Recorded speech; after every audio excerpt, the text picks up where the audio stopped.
osteohondroze. Bija. Kurā brīdī viņa aizgāja? Liku roku uz saviem pleciem, savā kaklā. Es sajūtu, ka viņa aiziet. Un es zinu, ka viņa nenāks atpakaļ.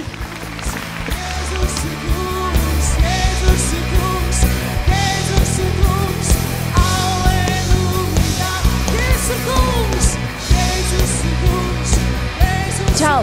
Šodien bija dziedināšanas dievkalpojums. Daudzi cilvēki tika dziedināti. Noskaties tur šo svētru, un esi dziedināts. Čau! Čau! Kā tevi sauc? Luīze. Saulis. Līga.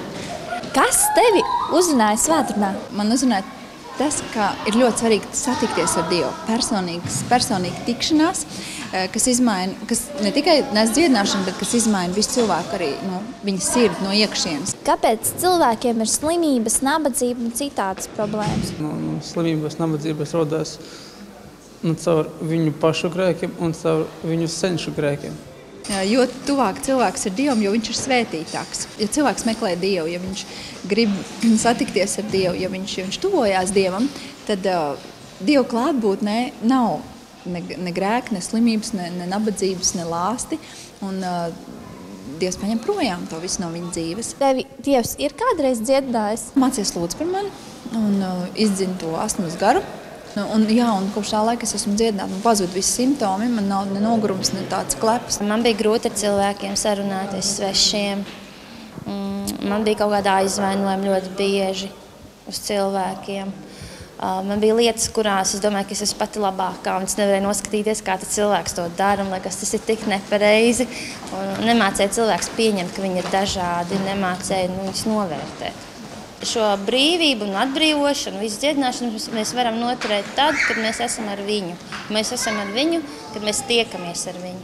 Katru rītu lūdzam viņu, lasam Bībeli.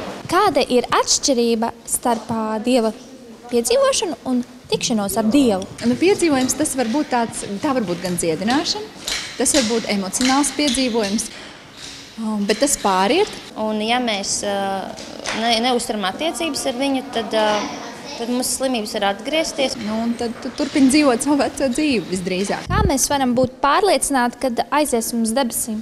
Jāturās pretī grēkam, un Dievs ir apsolījis, ja tu esi ar Jēzu Kristu, ja Jēzus mājo tevī, tad tev pieder glābšana. Ko tu novēlētu cilvēkiem, kuri skatās šo klipiņu? Es novēlētu katram to īpašo un personīgo tikšanos ar Dievu. Tas nozīmē, ka tev ir jāiegādājas Bībeli, ja tev nav, un jāsāk lasīt.